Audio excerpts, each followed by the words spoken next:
Have you ever wondered what happens when we die? Will we cease to exist? Will we become ghosts haunting the attic of our old house? Will we be reincarnated as some other creature? The world is filled with ideas about what happens to us when we die.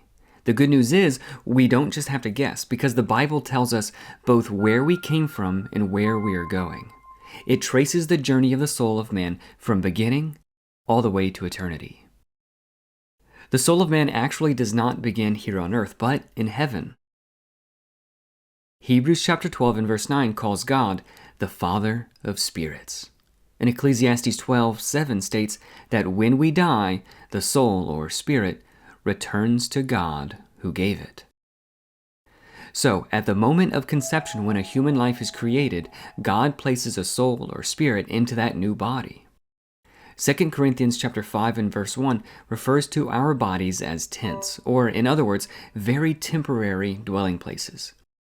In the moment our soul departs from the physical body is when we die. As James 2:26 says, "The body without the spirit is dead."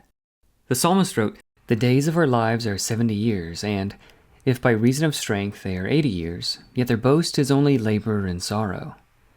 For it is soon cut off, and we fly away." But where do we fly to? According to Jesus in Luke chapter 16, all souls who die, good or bad, go to a place called Hades. It's kind of a waiting place for disembodied spirits. Many people are confused by this because they think of Hades as the dwelling place of the wicked.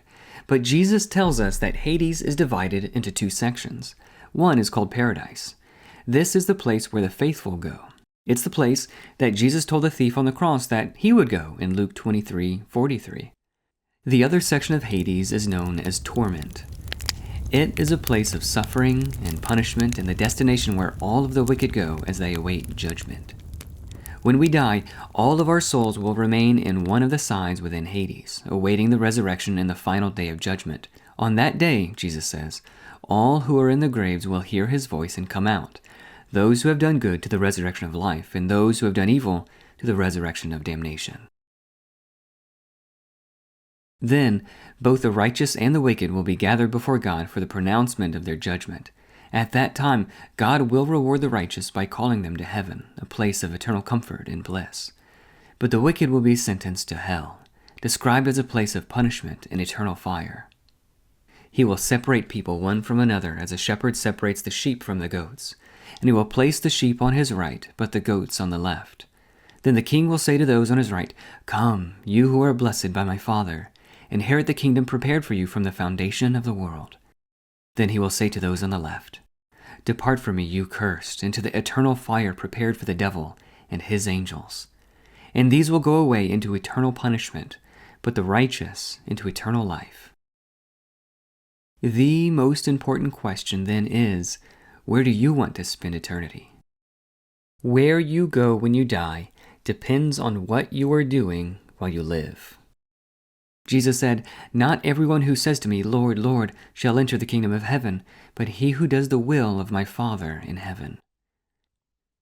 If you're interested in a more in-depth study of what happens to us when we die, or a study on how to be saved from hell, please reach out to us. We'd love to hear from you.